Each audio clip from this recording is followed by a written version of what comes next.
church, let's sing. And I try with all my and I just can't win the fight. I'm slowly drifting. Oh, vagabond. Come on, let's raise our hands. And just when I ran out of road, I met a man I didn't know, and he told me that I was not alone. Come on, let's go. He picked me up, he turned me around, he placed my feet on solid ground. I thank the Master, I thank the Savior, because he healed my heart. Because he healed my heart, he changed my name, forever free. I am not the same. I thank the Master, I thank the Savior, I thank God. Come on, let's continue to clap our hands for the Lord. Let's together we sing. I cannot deny what I see. Got no choice but to believe. My doubts are burning, oh, like ashes in the wind. Come on, so long to my old friends. A burden of bitterness, you can't just keep them moving. No, you ain't welcome here. Come on, let's raise our hands. From now till I walk the streets of gold, I sing of how you saved my soul.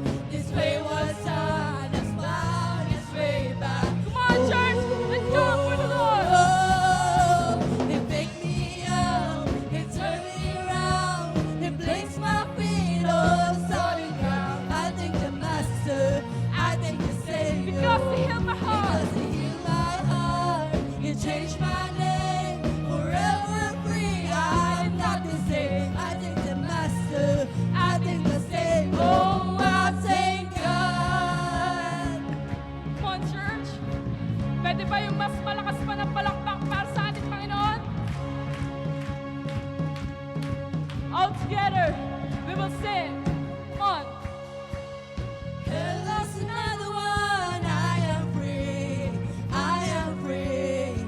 I am free. Hello's another one. Hello's another one. I am free. I am free. I am free. I am free. Hello's another one. I am free. I am free. I am free. I am free. I am free. Hello's another one. I am free. I am free. I am free. I am free. Come on, let's sing.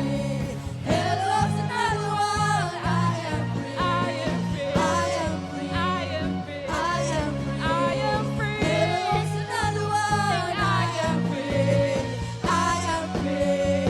I am free. Hello's another one. I am free. I am free. I am free. I am free. I am free. Hello's another one. I am free. I am free. I am free. I am free. He picked me up. He turned me around. He placed my feet on solid ground. I thank the Master. I thank the Savior. Because he healed my heart. He changed my name. Forever free. I'm not the same. I thank the Master. I thank the Savior. Oh, I thank God. Come on, let's continue to clap our hands for the Lord. And together, we will get up. Come on, let's sing. Get up, get up, get up. Get up out of the grave. Get up, get up, get up. Get up out of the grave. Get up, get up, get up. Get up out of the grave. Pwede ba yung mas malakas pa pa sa ating Panginoon? Get up out of the grave. Sing! Get up, get up, get up. Get up out of the grave. Get up, get up, get up. Get up out of the grave. Get up, get up, get up. Get up out of the grave. Get up, get up, get up. Get up out of the grave. Come on, church! Get up, get up, get up. Get up out of the grave. Get up, get up, get up. Get up out of the grave. Sing! Get up, get up, get up. Get up out of the grave. Get up, get up, get up. Get up out of the grave. He picked me up. He turned me around. Come on, let's declare this.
makapig pa sa ating Panginoon yan.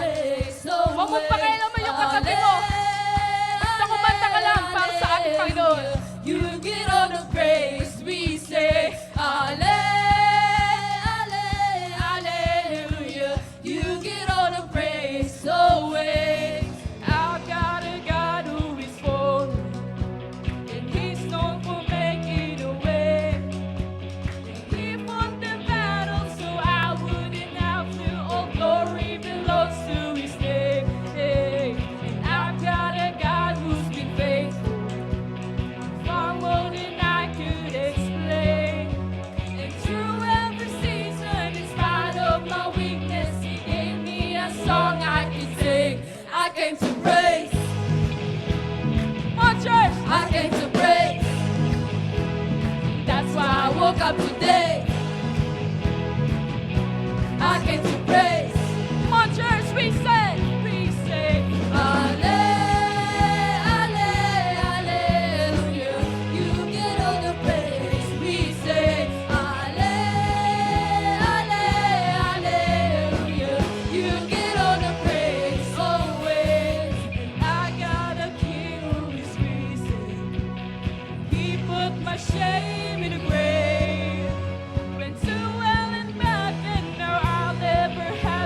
praise 'cause you're sovereign, praise 'cause you reign, praise 'cause you rose and defeated the grave. I praise 'cause you're faithful, praise 'cause you're true, praise 'cause there's nobody greater. Sing our praise. I praise 'cause you're sovereign, 'Cause you reign.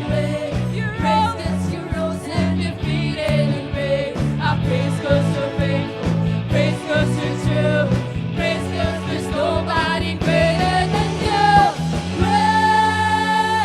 Praise the Lord, oh Come my on, church. Come on, come on, come on, come on. Praise the Lord, oh my soul. Praise the Lord, oh my soul. Sing praise. Praise the Lord, oh my So soul. I won't be quiet. I won't be quiet, my God is How alive. could How I? could I give it? No, I won't be quiet. I won't be quiet, my God is How alive. could How I? could I give it? I won't be quiet. I won't be quiet, my God is alive. How could I keep it inside? Sing praise.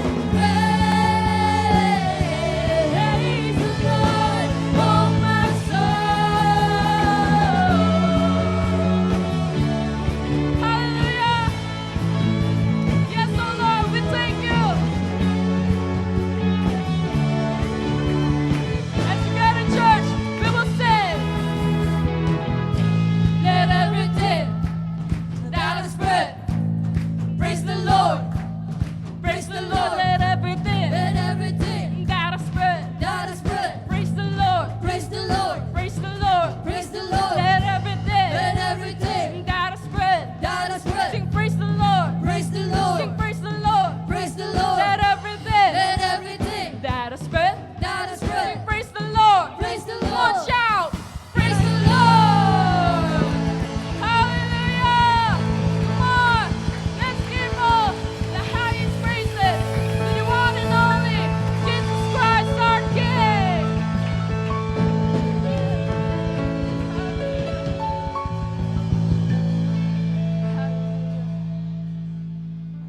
Indeed, Lord, na napakasarap magpuri sa inyo, Panginoon. Nararamdaman namin ang inyong presensya sa mga oras na to, Panginoon. Kaya, Panginoon, kami nananalangin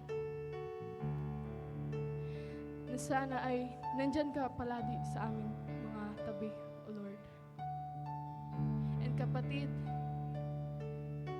may nais parating sa iyo ang ating Panginoon. Mula sa kanyang salita sa Acts 4:12.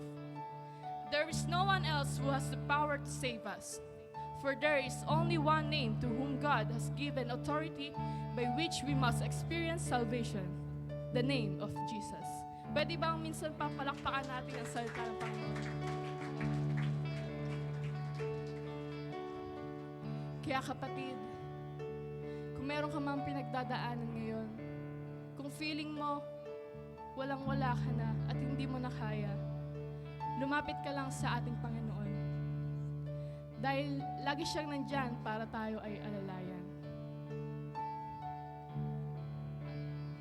And as we sing this song, kapatid, let this be our prayer. Come on, church, we sing.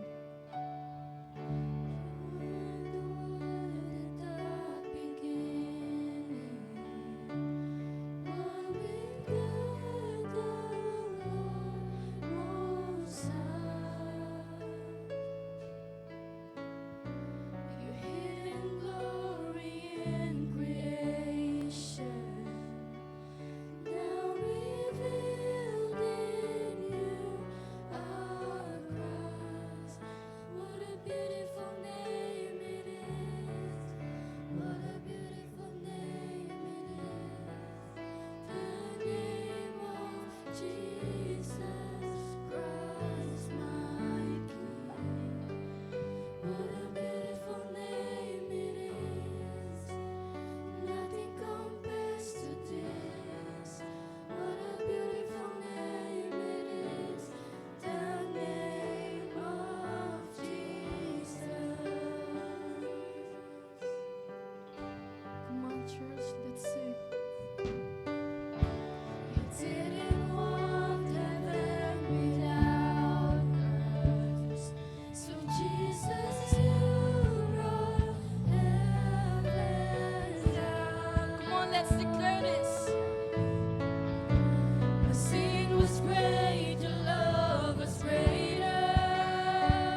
sabihin mo lang ang gusto mong sabihin sa ating Panginoon. Dahil nandyan lamang siya sa ating tabi. And together we sing. That could not hold you, the veil so before you. You silenced the voice of sin and grave. The heavens are roaring, the praise of your glory. For you are raised to life again. Come on, let's declare. You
how powerful the name of God is.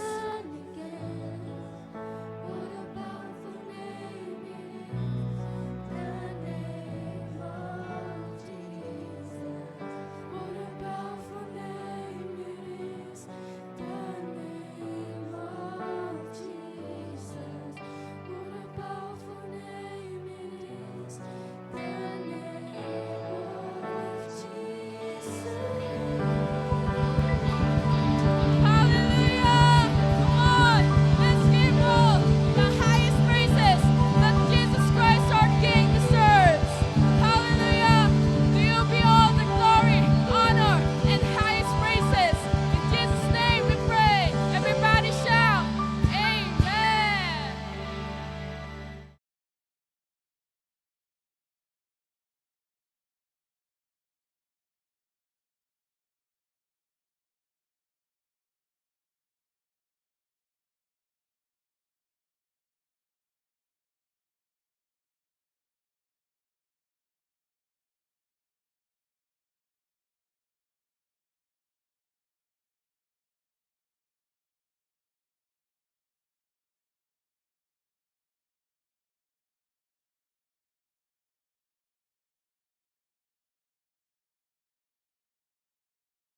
Blessed Sunday morning to everyone. Anong kaguluhan yan sa likuran? Okay. Magsisimula na po tayo ng ating gawain. Sige po. Malakpak pa na malakas sa Panginoon. I'm excited. Okay. Magandang hapon. Pakibati po ang inyong katabi. Sabihin mo na natutuwa ako. Nakatabi kita ngayon. Tamo humanda ka. Kakausapin ka ni Lord. Okay. Sino po ang nakahandang kausapin ni Lord? Amen. At sino naman ang handang magpatuwid kay Lord? Amen. Sige, malakas pa na palakpak para sa ating Panginoon. Wow, indeed, it's a great Sunday and so nice to be here in the church, in the house of the Lord. And we would like also to welcome everybody, our extended family or on our online. We're streaming live today. Kung meron pa kayong cellphone, paki-share po, like and share yung ating live streaming. Okay? So batiin din po natin ang ating mga kapatid.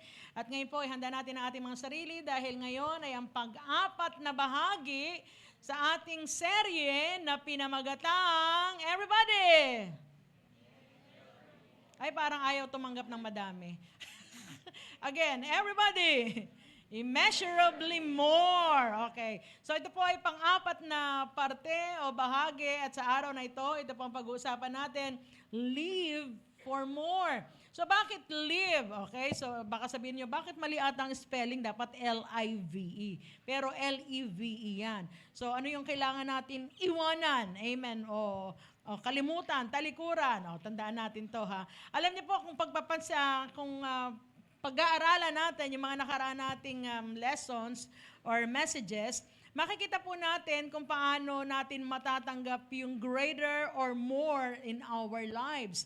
Okay, nandoon yung kailangan magkaroon ka ng surrendering, magkaroon ka ng sacrifice. And then last Sunday, we discussed about the book of James na kung saan, kung tayo hihingi ng more sa ating Panginoon, tiyakin natin na ito ay hindi dahil sa ating to satisfy our selfish desire, but to glorify God. At para mag-glorify ang Lord, kasi po, sa totoo lang, pag tayo humihingi ng marami at gustong ibigay sa atin ni Lord ang mas marami or greater things, ang kaaway gagawa rin sa ating buhay para pigilan na makuha natin o matanggap natin yung pinangako sa atin ng Panginoon. Amen. Pero sabi ni James, ano ba yung advice ni James sa atin? We have to resist the devil. Okay, so kailangan palayasin natin ng kaaway kasi diyan tayo nahuhook sa temptations eh. Pag marami tayong hinahangad o dinidesire sa ating mga buhay. And of course, not only to resist the devil, but also to humble ourselves and surrender to the Lord or submit to the Lord. So ang ibig sabihin nun, there must be humility. Okay? So pag tayo po ay nagpapakumbaba at totally surrendered kay Lord at resolve sa puso natin na alam natin na kahit hindi tayo mahal ng ibang tao, ang mahalaga mayroong nagmamahal na Diyos sa atin. Sige, palapakan natin ang Panginoon. Hindi ba? Kung di man natin makita yung ating hinahanap sa mundo o sa bagay, resolve tayo na si Lord laging nandyan. At kung hindi man binibigay pa sa atin ni Lord yan, ibig sabihin, tinuturuan pa rin tayo ng ating Panginoon. But mga kapatid, ang Diyos gustong iparana sa atin yung pangako niya sa John 10:10, the rich, satisfying life. Pero magtatanong minsan yung iba, bakit hanggang ngayon? Sumusunod naman ako, nag-church naman ako, nagpe-pray naman ako, lahat naman ginagawa ko, and yet, hindi ko pa rin nararanasan ang mga bagay na ito.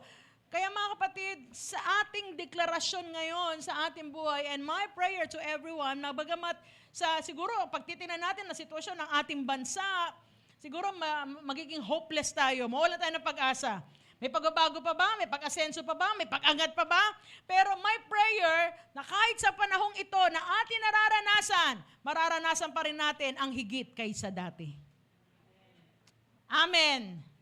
Amen. At ganun din, kahit sabihin mong na ngayon ay 5th month, Mayo na po, susunod June na po, pasukan na. At kalagitnaan na ng taon. Pero patuloy natin ideklara, the rest of the year holds the best to appear. Marami pa rin mangyayaring kakaiba sa ating buhay sa mga natitirang buwan ng taong ito. Amen po ba? Sige, kung kayo naniniwala, pumalakpak ka na malakas para sa ating Panginoon. At kung minsan, kahit sabihin mo na, Lord, ginagawa ko ng lahat, hindi ko pa rin nararanasan ito. Minsan, kapatid, ang problema dahil hindi tayo natuto. Kaya minsan, paulit-ulit ang exam, paulit-ulit ang test sa ating buhay. Dahil alam ko po, pag ang Diyos nagbigay ng trials, ibig sabihin nun, there must be a lesson to be learned. Tama po ba? May leksyon na dapat matutunan. Kaya lang sa katigasan ng ating ulo at ayaw natin mag-submit sa kalooban ng Diyos at gusto natin tayo pa rin na nasusunod, kaya ano nangyayari? Walang nangyayari sa ating buhay. Hindi natin matanggap ang mga pinangako ng Diyos. At minsan, hindi lang natutunan, kundi ayaw pang iwanan. Ano yung ayaw iwanan? Yung mga dati na nagiging hadlang at mamaya tatalakayin pa natin lahat yan, mga kapatid. Amen po ba? Ngayon, pagdating po sa mga pangako ng Diyos at salita ng Diyos, ito po sinabi ng ating Panginoong Jesus in John 14:12. Okay. I can guarantee this truth.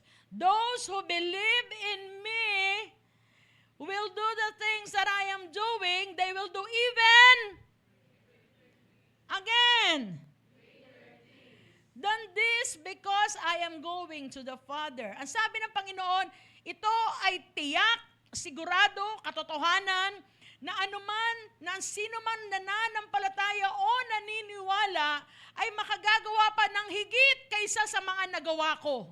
Si Jesus, ang Panginoong Jesus ang nagsabi niyan. Ngayon, pag-aralan natin ang konteksto ng sinabi ng Panginoon, ano yung, pwede ba yun?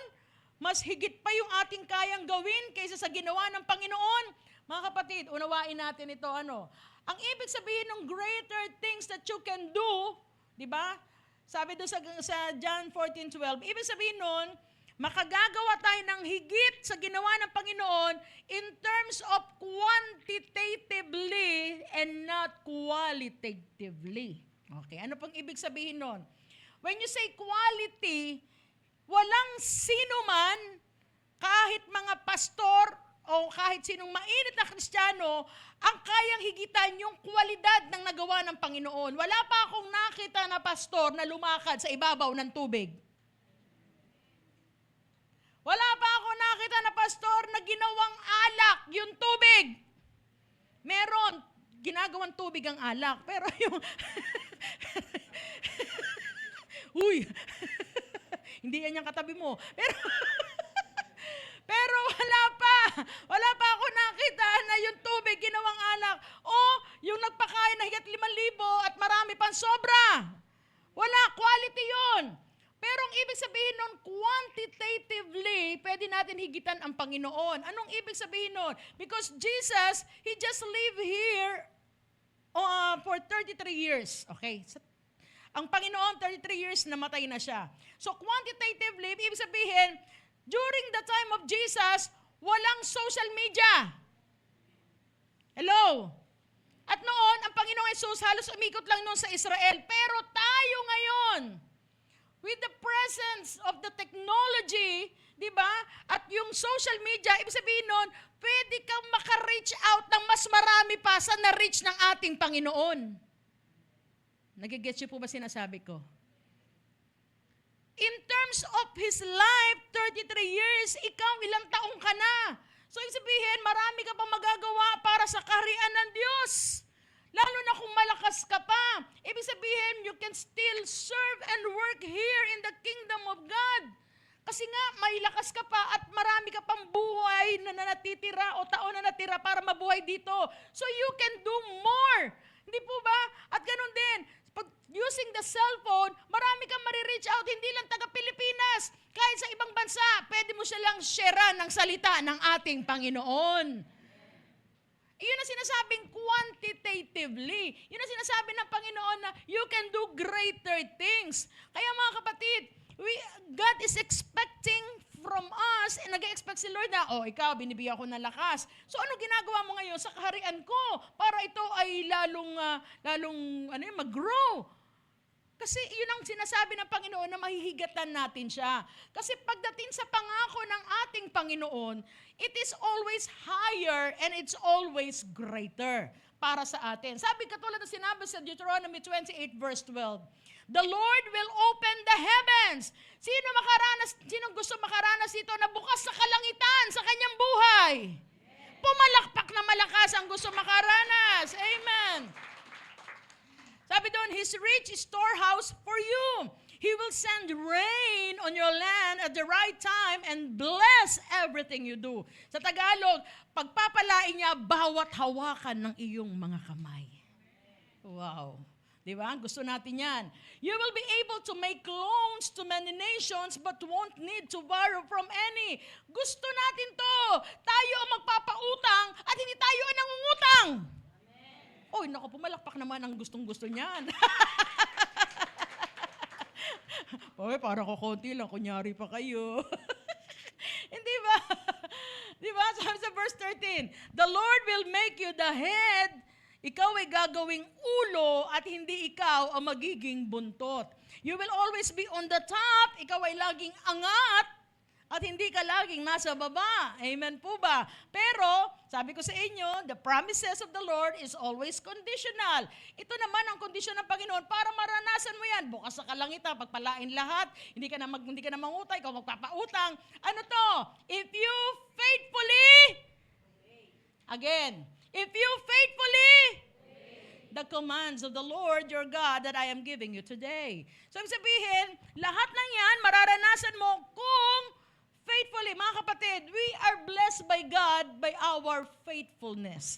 Pagdating sa pag-attend sa church, ang tinitingnan ni Lord yan, tinitingnan ni Lord na kahit pagod ka, kahit puyat ka, kahit sa may nararamdaman ka, pero sa puso mo, resolve ka, hindi, Sunday ngayon, mag-church ako, uunahin ko ang Panginoon. And then God will bless you because you are so faithful with your promise with the Lord. Na sinabi mo, Lord, kahit ano mangyari, makikipag-date ako sa iyo every Sunday. Amen. And that God will bless you. Ganon din sa pagbibigay mo, Lord, konti lang kinita ko ngayon, ito lang mabibigay ko. God is not looking for the amount. Pakinggan po natin to. Hindi yung laki o liit ang tinitingnan ni Lord sa atin pag tayo nagbibigay. Ang tinitingnan sa atin ni Lord doon, faithful ka ba? Maliit o malaki, nagbibigay ka pa rin. Dahil alam mo, lahat ng meron ka galing sa ating Panginoon. Kaya nga sabi, if you faithfully obey, ito ang kondisyon ng ating Panginoon. Kaya nga, ang greater and more things ay dumadating at nararanasan ng mga marunong kay Lord. Sabi mo sa katabi mo, sumunod na tayo kay Lord. Ayan, okay. Okay, pag-aralan natin ngayon. Introduction lang po iyon. Okay, ito po ang aking isi-share sa inyo, the life of Elisha. Siguro how many times that I share to you about the life of Elisha. Sino si Elisha? Gusto ko pong i-share sa inyo siya dahil he was the man who experienced more and greater things in his life. Si Elisha ay mentee ni Elijah. Iba si Elijah kay Elisha. Si Elijah yon, siya, si Elisha siya. Okay? Uy! Nagets niyo po ba?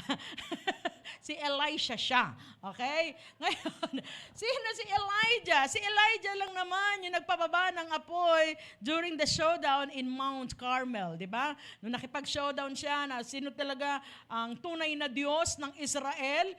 Okay? Ang una magpababa ng apoy with the Baal worshippers. Okay? Si Elijah yun. Siya rin yung nagpakain. Di ba? Merong widow, yung byuda. Sabi niya, ito na po yung huli naming harina, tsaka yung oil. Di ba? Wala na kaming kakainin. And yet, sabi niya, basta lutuan mo muna at pakainin. Nagdire-diretso yun. Hindi sila nagutom hanggang dumating yung ulan. Siya rin yung nagbuhay doon sa byuda na namatay na yung anak, pero hiningahan niya, and yet, bumalik uli. Okay? So, sa buong buhay ni Elijah, he performed 8 miracles. Okay? Now, pagdating kay Elisha, okay, ito yung minentor niya, Elisha, sa buong buhay niya, he performed 16 miracles. So, it was doubled. Kaya nga, it is greater, it is more than. Gusto mo ba ng more than at double sa iyong buhay? Huwag lang sa katawan, sa buhay. Nagkamali ako talaga ng prayer, no? Lord, bigyan mo ako ng malusog na matabang pangangatawan. Binigay agad ni Lord. Kaya sobrang hirap akong duwa. Okay. Pero lahat tayo, double portion of anointing, double portion of blessing in our lives. Amen! Hallelujah! Okay. Pero ito pa pag-usapan natin si buhay ni Elisha. Okay, saan ba nakita ni Elijah si Elisha? Okay, sa 1 Kings 19:20. Elijah found Elisha, son of Shaphat. Elisha was plowing. Ano yung plowing? Nagsasaka po siya. Behind 12 pairs of oxen. He was using the 12th pair. Elijah took off his coat and put it on Elisha. Now, pag-aralan natin ang versikulo na ito, itong verse 20 na ito. Nung makita ni Elijah si Elisha, siya ay nasa bukirin. Okay? At tingnan natin, he was plowing. Ano ibig sabihin? May ginagawa siya, may trabaho siya. He was working during that time. Mga kapatid, ako para sa akin talagang sa aking experience, ang talagang malakas ang ginagamit ng Panginoon, yung mga masisipag. Alam mo yun, na kahit sabihin mo, yung mga may ginagawa, na kahit sabihin mo mabagal o konti lang ginagawa mo, pero at least may ginagawa ka at hindi ka nakatunganga. Kasi para kay Lord, walang karapatan manghingi ng higit ang mga taong tungangers. Alam niyo yung salitang tungangers, what a word. Kasi that even in the Bible, sabi ko sa 1 Thessalonians, huwag pakainin ng tamad because God does not tolerate laziness. Kinaayawan ni Lord yung mga tamad. Sabi mo sa katabi mo, mabuti, hindi ikaw yun. Sabihin mo. Nag-react ba? Nag-react. Okay. Di ba? If you want to receive more, kailangan masipag ka. So, because that was Elijah during that time when he was found by Elijah. He was working. Di ba? And behind 12 pairs of oxen. So, he was working. At the same time, he was wealthy. Bakit wealthy? Because during that time, ang sukatan ng iyong kayamanan ay sa mga pag-aari ng mga hayop. And to have 12 pairs of oxen, ibig sabihin nun, may kaya to. Di ba? Yung iba ngayon, may kaya. Oh, kayo nagsabi niyan. Okay. So, wealthy. He was working and he was wealthy. Akalain niyo yun. And then he was using that. Elijah took off his coat. Numakita niyo yun. Then yung balabal niya, yung coat, yung mantle na tawag doon, bigla niyang nilagay sa kay Elisha. Now, it was a gesture during that time. Now, anong ibig sabihin ng gesture na yun? Pag ang isang nakakatanda o isang taong may impluensya o may kapangyarihan, ginawa sa iyo yung gesture na yon, may ibig sabihin yon. Okay, so Elijah's coat or mantle, it means, nung nilagay niya yon, nilalagay niya yung anointing, nilalagay niya yung authority, okay? Pero tandaan natin, if you receive anointing and authority, it also means you must have also maturity and responsibility. Okay? So, bago ka humingi ng anointing, bago ka humingi ng authority, siguraduhin mo munang you have maturity and responsibility. Naiintindihan ako ng mga kasama ko dito, lalo na yung tumanggap, nag-volunteer o nagmi-ministry. Alam natin lahat to, na pag ikaw naging active sa paglilingkod sa Panginoon, aktibo rin ang demonyo sa buhay mo. Lahat gagawin para pigilan ka, para mawala ang gana mo, para mawala na yung pagmamahal mo kay Lord, yung gana mo sa paglilingkod sa Panginoon. Gagawin lahat ng demonyo yan. At depende sa iyo kung magre-respond ka sa Diyos o magre-respond ka sa demonyo. Okay? But it takes a lot of maturity para mangyari iyon. Okay? So ngayon, sabi doon, ang maturity, hindi nakukuha yan sa convenience, kundi sa sacrifice. Kaya marami mga tao, ang ayaw sa panahon natin ngayon, ayaw nila na nahihirapan. Di ba? Kaya yung iba, pag sinabing, ganito gagawin natin, yung iba, nagbaback out na. Kasi nga, ang gusto natin, laging masarap sa pakiramdam, maganda sa paningin. Pero tanda natin, ang pagsunod kay Lord, hindi lahat convenience, kundi laging may sacrifice. Amen po ba? So, kailangan maintindihan po natin ito. Ngayon, tingnan natin. Pagkatapos gawin niya yun, ito ang sabi sa verse 20. So, Elijah left the oxen. Okay? So, nung sinabi niya yun, pinakita agad ni Elisha na yung kanyang willingness na sumunod. Ran after Elijah and said, nung ginawa ni Elijah yon, nilipat yung kanyang coat, and then sabi niya, pwede ba? Nakiusap siya. Hahalik muna ako at magpapaalam ako sa tatay at nanay ko, then susunod ako sa iyo. And then sabi ni Elijah, sige, bumalik ka sa kanila. I'm not stopping you. Hindi ko kayo pipigilan. Teka lang. Hindi ba may nangyari din ganyan? So si Elijah, nagpaalam, sige, susunod ako, pero babalik ako. Sige, bumalik ka. Pero in Luke 9, particularly in verse 60 ba yun, to the following verses, meron sinabi, di ba, naalala nyo yun, yung tagpo sa Biblia, sabi ng Panginoon, ang sino mang gustong sumunod sa akin? Di ba? Tapos sabi ng isa, Panginoon, susunod po ako sa iyo. Kaya lang, meron po kaming patay na ililibing. Sabi ng Panginoon, hayaan mong ilibing ng patay ang kanilang patay at sumunod ka sa akin. Sabi ng isa, teka lang, magpapaalam ako sa magulang ko, teka lang, ang sino mang gustong sumunod sa akin, kailangan kamuhian ang tatay, nanay niya, mga kapatid niya, at sumunod sa akin. Ang tanong, sino mas mabait, si Elijah o si Jesus? Lagot kayo kay Jesus. Nang intriga pa. Hindi ba? Bakit ganon? Pati ito kay Elijah, pinayagan. Sabi, sige, bumalik ka, magpaalam ka. Sabi niya ganon, hindi kita pipigilan. Pero kay Jesus, dapat kamuhian mo. O, di ba? Bakit ganon? Teka lang ha. Sinagot kasi ni Elijah na ganon si Elisha dahil ito ang ginawa ni Elisha. Tingnan mo ha. So sabi doon, verse 21, Elisha left him, took 2 oxen and butchered them. He boiled the meat using the oxen's yoke for firewood. He gave the meat to the people to eat. Then he left to follow and assist Elijah. So anong ibig sabihin nun? Nung makita ni Elijah, totoo siya. Siguro, sob sa kanya na talagang susunod siya. At pinatunayan naman ni Elisha, bakit? Kasi yung kanyang pangsaka na hayop, pinakatay at pinakain sa maraming tao. Ano pa? Yung oxen's yoke, yung dito ginagawa, ano ba tawag doon? Yung dito, yung ano ba dito? Yung yoke dito, yung lalagay, di ba, para makapag-araro. Ayun, tama, yan. Thank you po. Yung pamatok, ayan, yung pamatok, ginawa niyang panggatong. So, ibig sabihin, talaga nakita ni Elijah kay Elisha na, talaga susunod to.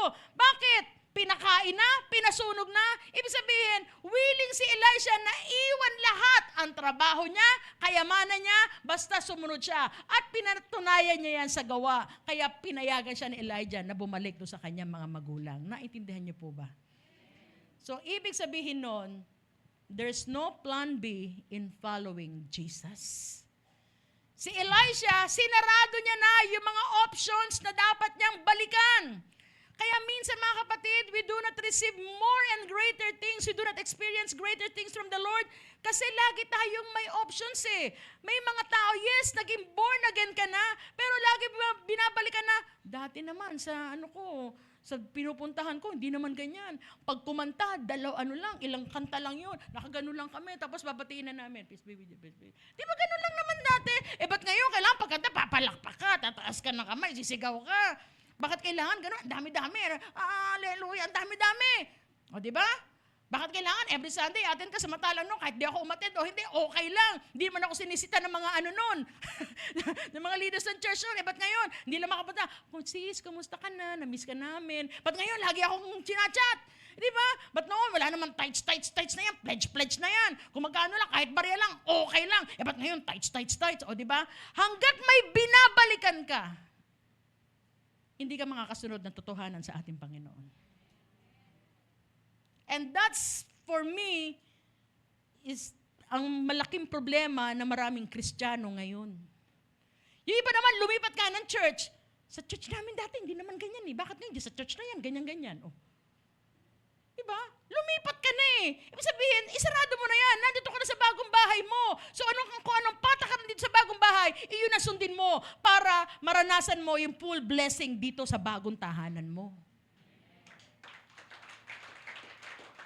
Pero unless bukas pa yon, may option ka pa. Tandaan po natin, si Satan, pag nanunukso yan, pag tinetem ka, lagi may options yan. Di ba nakita niyo sa Matthew 4? Nung tinukso niya ang Panginoon, sige nga, kung talagang anak ka ng Diyos, gawin mo ng tinapay, ang bato. Kung anak ka ng Diyos, magpatihulog ka nga dyan. Kung anak ka ako, sige, lahat yan, bibigay ko sa'yo, sambahin mo lang ako. There's always options. Pero para sa atin, kasi kilala natin si Jesus. Kay Jesus, when you say yes, it's yes, and no, it's a no. Pag alam mong tama, yes ka dyan. Pero pag alam mo mali, sarado dapat yan. Wala nang option, kahit ano pa. No compromising. No is no. Amen po ba? Dahil gusto mong maparangalan ang Diyos sa buhay mo. So, nung makita ni Elijah, okay. Talagang sinarado na lahat. Sabi ni Elijah, wala na akong babalikan, ha? Kaya talaga pinayagan, sige, bumalik ka. I will not stopping you. Amen? So ngayon, tanda natin, no options to turn back. Kaya maintindihan mo si Paul eh. When he said in Galatians 2:20, sabi niya, I have crucified with Christ. I'm no longer live, but Christ lives in me. The life that I live in the flesh, I live by faith to the Son of God who loved me and gave Himself for me. So, ibig sabihin sinasabi ni Pablo, yes, manghihina ako. Yes, madidiscourage ako. Yes, mababawasan yung apoy ko. Pero never nababalik ako sa dating buhay ko. Sige, malakas ang palakpak para sa Panginoon. At dapat ganun din tayo. Dapat resolve sa ating mga Kristiyano yon. Yes, totoo. Pag tayo sumusunod sa Panginoon, marami tayong mararanasan na kakaiba. Pwede kang umiyak, pwede kang masaktan, lahat. Alipustahin ka, yuyurakan ng pagkatao mo. Hindi ba? Lilimasin lahat ng mga kayamanan mo. Pero dapat resolve sa puso mo. Kahit mawala na ang lahat sa akin, basta hindi mawawala si Kristo sa buhay ko. Hallelujah. Now, tingnan natin. Kailan nakita kailan natagpuan si Elijah? Sa 1 Kings 19. At alam niyo ba, na marami pang ginawa ang Panginoon na bago niya na-receive yung anointing and the authority. It was in 2 Kings, particularly chapter 2 and 3. Okay, at sabi ng mga theologians, yung years, yung panahon, ang pagitan na panahon na yan, 1 Kings 19 hanggang 2 Kings, it was, it was 6 years. 6 na taon na yon.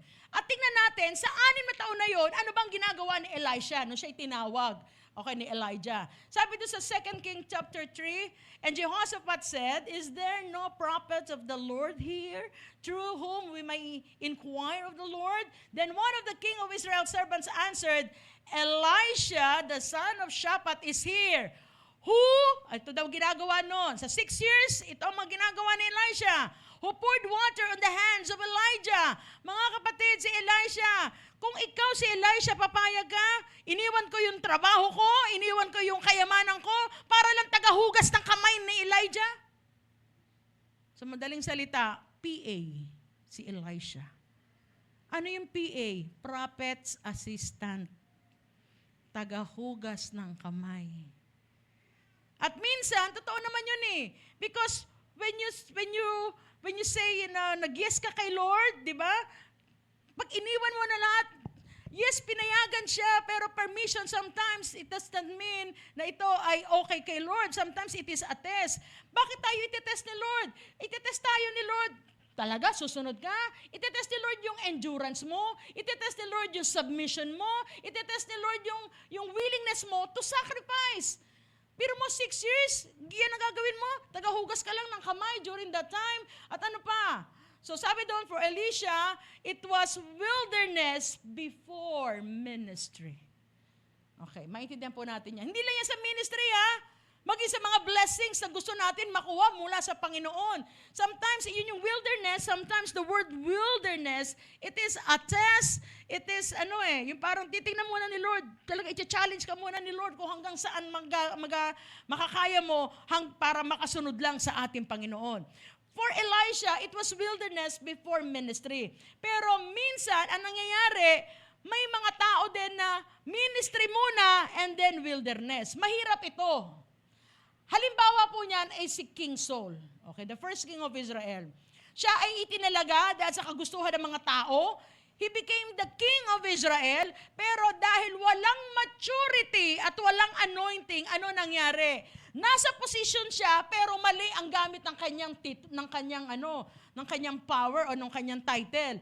King siya, pero dahil si David, napatay niya si Goliath, at mas maraming tao ngayon na humahanga kay David, anong ginawa ni Saul? Dahil hindi siya matured enough, di ba? Anong nangyari? Nakafocus lang siya kay David. Kaya sa buong panahon niya, lagi lang niyang tinatarget si David. Kung ano gawin, minsan pag may one time, pumasok ng pintuan si David, sinibat niya si David. Pag ang isang tao ay binigyan mo ng kapangyarihan and hindi siya matured, ang mangyayari ay ganyan. Magkakaroon ng inggit pag may lumabas na mas magaling. Ang kanyang focus hindi na para asikasuhin yung mga tao sa kanyang kaharian, kundi ang focus niya lang, ano gagawin ko dito sa taong ito? Kasi baka agawan niya na ako ng pwesto. Oh, di ba nakaka-relate kayo? Di ba? Nagigets niyo ba? Pag binigyan ng isang posisyon ng isang tao na hindi matured, ganyan ang mangyayari, magkakawindang-windang. So si Saul, it was ministry before wilderness. Ano nangyari? Wala nangyari sa kanyang panunungkulan at maging sa kanyang buhay. At meron naman, wilderness while in the ministry. Ano naman yon? Example niyan ay si Jonah. Inuutosan siya ng Panginoon na maglingkod. Ano ginawa niya? Pagala-gala. Kung saan-saan pumupunta, gala ng gala. Diba? Kailangan pang kainin ng malaking isda para matuto. Oh. Sana yung katabi mo, hindi kainin ng isda. Diba? May pinagagawa si Lord, takas ng takas. Lord, wag muna, Lord, wag muna, Lord. O sige, bahala kayo pag kinain kayo ng malaking isda. Okay, tingnan natin to. Okay, ano pa nangyari? Sa 6 years na yan, di ba? Bago niya natanggap yung greater things or double. Sa 2 Kings chapter 2 verse 1, when the Lord was going to take Elijah to heaven in a windstorm, Elijah and Elisha left Gilgal. Okay, tingnan natin itong mga lugar na ito. Sa 2 Kings chapter 2 verse 2, Elijah said to Elisha, "Please stay here because the Lord is sending me to Bethel." Elisha answered, "I solemnly swear as the Lord lives and as you live, I will not abandon you." Sabi niya, tika lang, diyan ka na lang Sabi niya, may pupuntahan ako sa Bethel. Sabi ni di ba una nasa Gilgal sila, sinamahan pa rin niya si Elijah. Tapos sabi ni Elijah, wag mo na ako sundan. Hindi. Hanggat nabubuhay ang Diyos at hanggat buhay ka, susunod pa rin ako sa iyo. Di ba? Ngayon, sa verse 3, some of the disciples of the prophets of Bethel came to Elisha. They asked him, "Do you know that the Lord is going to take your master from you today?" He answered, "Yes, I know. Be quiet." Alam niyo, may mga epal na mga tao. Sabi, ba't sunod na sunod to sa niya? Kay Elijah. Sabi ng mga disciples na yun, alam mo ba na yung master mo, wakunin na ni Lord yan. Ano sabi niya? Oo, alam ko. Tumahimik kayo. Kahit mawawala na siya, basta kung nasan siya nandoon, susunod pa rin ako. Grabe yung pagsunod niya, di ba? Sa verse 4, Elijah said, Elisha, please stay here because the Lord is sending me to Jericho for the third time. Sabi niya, pupunta na ako sa Jericho. Sabi niya, hindi, susunod pa rin ako. And this is the fourth time, Elijah said to Elisha, please stay here because the Lord is sending me to the Jordan River. Okay, sa pang-apat na pagkakataon, dito ka lang, ka na sumunod, pupunta naman ako pinapunta ako ng Panginoon sa Jordan River. Elisha answered, I solemnly swear as the Lord lives and as you live, I will not abandon you. Hindi kita iiwanan. Grabe, no? Talagang bakit nangyari yon? Bakit ganon kapursigido si Elisha na sumunod? Hindi na sa Panginoon, kundi sa kanyang master na si Elijah. Kasi sinarado na nga niya, iniwanan niya na, wala na akong babalikan eh. Kaya ito maganda, pag wala ka nang babalikan, na-resolve na sa'yo na, okay na ako dito, kahit anumang panunukso ng kaaway, hindi ko na babalikan yan. Kasi minsan mga kapatid, ito po ang mahirap, lalo na po sa generations natin ngayon. Now, this generation of Christians, ang hirap talagang pasunurin. Alam niyo kung bakit? Kasi ang daming options eh. At minsan, ang tingin natin, akala natin, malakas pa ako. We are counting the time with our years, with our hours or months or years that we're living. 35 years old pa lang naman ako. Siguro mahaba pang panahon. Siguro pag medyo banda doon na ako susunod sa Panginoon. Mind you, mga kapatid, paalala sa inyo, paalala sa lahat ang kamatayan, walang itinakdang panahon. Ang kamatayan, biglang darating yan sa atin. Kaya wag natin isipin na, malayo pa naman kasi bata pa ako. You can never tell. Hindi natin masasabi kung kailan tayo kukunin ng Diyos. Paano kung bukas, sa isang linggo, sa isang buwan, bigla tayong kunin ng Panginoon? Wala pa rin tayo nagagawa sa Diyos. Yung pagsunod natin, pagganon-ganon pa rin. Susunod ngayon, bukas, iba na naman ang gagawin. So si Elijah, malakas sa loob niya na hindi kasi nakita naman talaga, tinis talaga kung paano siya sumusunod at maging sa kanyang master. Ang generation kasi ngayon, parang it's enough na, akala natin, it's enough na, oh, I accepted the Lord, born again na ako eh. Yes, when you pray the prayer of acceptance, there is a chance that you go to heaven. Pero tandaan natin, hindi nagtatapos ang pagiging Kristiyano natin at pagpasok natin sa langit, hindi yan nagtatapos sa prayer of acceptance. Alam niyo yun, pag sinabi mo na, tinatanggap ko si Lord bilang Panginoon, okay na ako. No. Itetest ka nga ni Lord eh.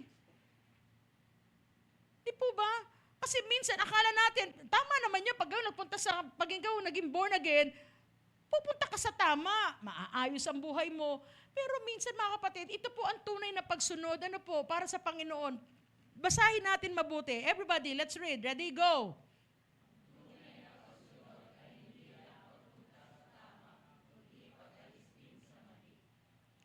So pag tinanggap mo ang Panginoon, yes, you decided, Lord, okay na ako. Humingi na ako ng tawad, humakbang na ako, palapit sa iyo. Pero, ang tunay na pagsunod, hahakbang ka, pupunta ka sa tama, pero never nababalikan mo pa yung mali. Yung lahat ng mga kasalanan na kinonfess mo na kay Lord, huwag mo nang gawin uli. At diyan nasusukat kung talagang sumusunod ka sa ating Panginoon. It's not enough that you said na, Lord, born again na ako ngayon. Oo, tinanggap mo ang Panginoon. Pero ang tanong, yung bang mga mali, hindi mo na ginagawa o binabalikan mo pa rin? Pag binabalikan mo pa rin yan, hindi total obedience yan. Now, why I'm telling everyone, bakit sinasabi ko to? Everyone, please listen to this. Sabi ko sa inyo kanina, obedience. Di ba sabi sa Deuteronomy, if you faithfully obey the Lord, obedience is the key.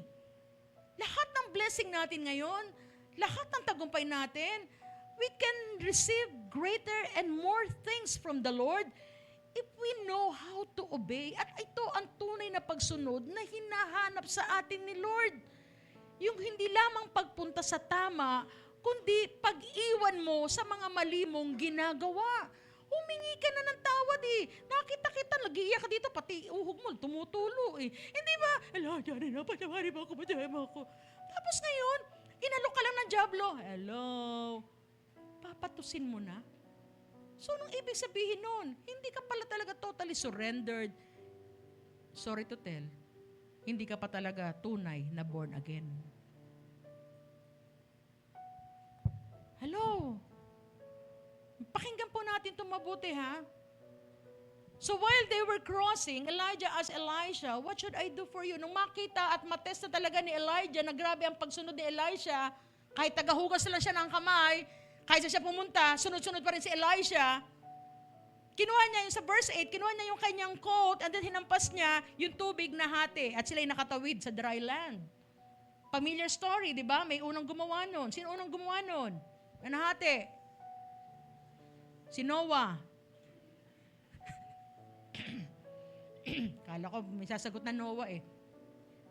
It was Moses. Kaya lang, ibang ginamit niya. It was the rod, di ba? Yung kanyang tungkod. But this time, Elijah used his coat. Ngayon, sa verse 9, while they were crossing, Elijah asked Elisha, tinanong niya, what should I do for you before I'm taken from you? Anong gusto mo magkaroon bago ako umalis o mahiwalay sa iyo? Elisha answered, let me inherit again, share of your spirit. May karapatan ba si Elisha na humingi ng mas marami? Kapalagay nyo, may karapatan ba siya? Amen. Kasi bakit? Lord, kilala mo ako. Iniwanan ko na, sinarado ko na, wala na akong babalikan. Ang buhay ko, sayong na. Nangyari ba ang hiniling niya? Elijah said, you have asked for something difficult. Sabi ni Elijah, ang hirap naman ang hinihingi mo. Pero makakamtan mo yan pag nakita mo na ako ay kinuha mula sa iyo. Pag hindi nangyari yon, hindi mo makukuha yung hinire-request mo. And verse 11, as they continued walking and talking, a fiery chariot with fiery horses separated the two of them, and Elijah went to heaven in a windstorm. Naglalakad sila, chariot of fire, kinuha si Elijah. Elijah did not experience a physical death. Siya po ay kinuha ng isang apoy. And it was also Enoch, dalawa po sila yon na hindi nakaranas ng physical death. If I'm not mistaken, it was Enoch and then Elijah. Kaya nung kinuha siya, and then Elijah received the double portion of the anointing. Mga kapatid, bakit binigay ng Diyos ang hiniling ni Elisha? Because para kay Elisha, Lord, kaya kong iwanan ang lahat para sa iyo. Sa ating pagsunod sa Panginoon, minsan mga kapatid, biro ninyo anong iniwan niya? Iniwan yung trabaho niya, iniwan niya yung kayamanan niya, at pinakita niya yung kanyang willingness. At minsan sa atin ganun din. Before God gives you something greater, He brings you to the edge of yourself. Na parang minsan, Lord, sinasagad talaga ako. Parang mauubos na ako. Pero tandaan natin, once na nakita ni Lord yung willingness mo, na kahit sabihin mo na parang nasasaktan ka na, nahihirapan ka na, but still in your heart, susunod ka pa rin sa Panginoon. And that's the time God will double the blessings in your life.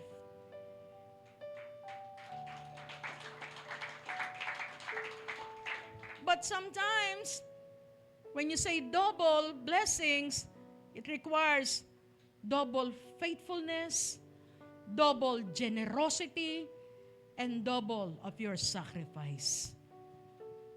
Pero mo, iiwanan mo trabaho mo para lang tagahugas ka ng kamay ng propeta? At marami sa atin dito, yes, they are working, and yet, ano ginagawa nila?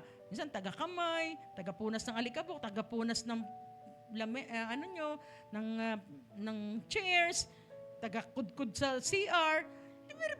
Di niyo ba napapansin? Bago kayo dadating dito, lahat, malinis yan, in-sterilize pa yan ha. Pero di niyo alam kung sino yung mga gumagawa nun. Mga professional, yes, they are willing to sacrifice yung willingness nila. Kasi pag sa paglilingkod sa Panginoon, hindi pinag-uusapan dito yung tinapos mo na pag-aaral, profession mo, hindi pinag-uusapan dito yung mga titulo dito, hindi pinag-uusapan dito ang laki ng bank account mo, ang pinag-uusapan dito, ang laki ng puso mo para sa ating Panginoon. At pag nakita ni Lord yan, then, God will double. God will give you more, and God will give you greater things in your life. Elisha received the double portion of anointing. That's why, sabi ko sa inyo kanina, Elijah performed 8 miracles, Elisha 16 miracles. Kapatid, marami pang gustong ibigay sa atin ng Panginoon. Pero ang tanong, nakahanda ba ang ating puso na itest ng ating Panginoon? Baka konting hirap lang. At ang gusto rin makita ng Panginoon, na sa kabila ng iyong mga sakripisyo, sa kabila ng mga sakit, paghihirap, mga kapatid, dapat resolve sa atin yun. Sa sarili ko, sabi ko sa Panginoon, yes, for how many, more than 30 years na po ako naglilingkod sa Panginoon, I experience masaktan, madapa, ma-discourage, ma-frustrate, mahirapan, maakusahan, lahat. Pero, resolve sa puso ko, Lord, kahit maranasan ko lahat ng ito, pero never nababalik ako sa dati kong buhay. Because I have decided to follow Jesus. No turning back. No turning back. And my prayer that every one of us, kasi pag na-resolve na yon sa puso mo, wala ka nang babalikan, iiwanan mo na lahat, madali na sa'yo sumunod dahil meron ka ng sinara, iniwan at binitawan para kay Lord. And God will sustain. Iniwanan mo man yan, pero makita mo ang provision sa'yo ng Panginoon. Greater provision in your life. Dahil ngayon, kay Lord ka na umaasa. Ang Diyos na hindi nagbabago, ang Diyos na hindi nauubusan. Amen! Are you willing to live for more? Kung ikaw ay willing, can you please stand and let us worship the Lord with all our hearts?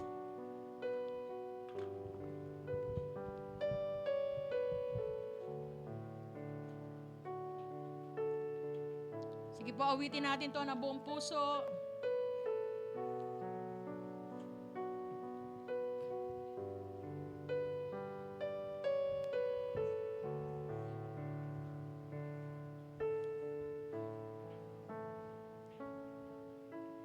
Christ is my reward and all of my devotion.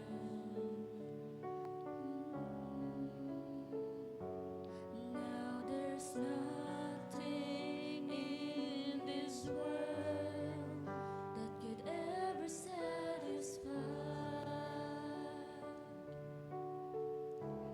Through every trial, my soul will sing, no turning back. I've been set free. Pwede ko bang makita ang mga kamay na pinalaya ng Diyos? Christ is enough for me. Christ is enough for me.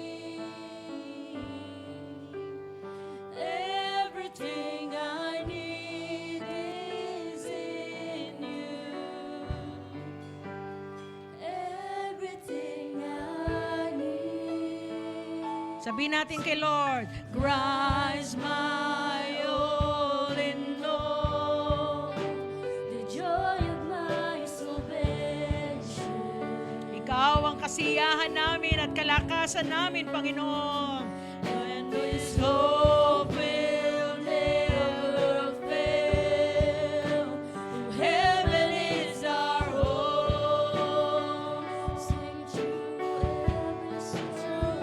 every storm. My soul will sing. Jesus is here. Let's declare to God. Come on, let's give God all the glory! Come on, church! Christ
You want to receive the double portion?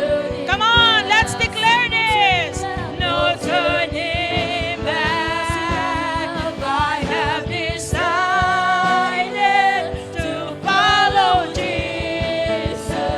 No turning back. No turning back.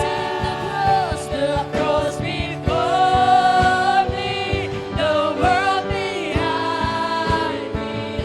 No turning back. No turning back. The cross before me, the world behind me. No turning back. No turning back.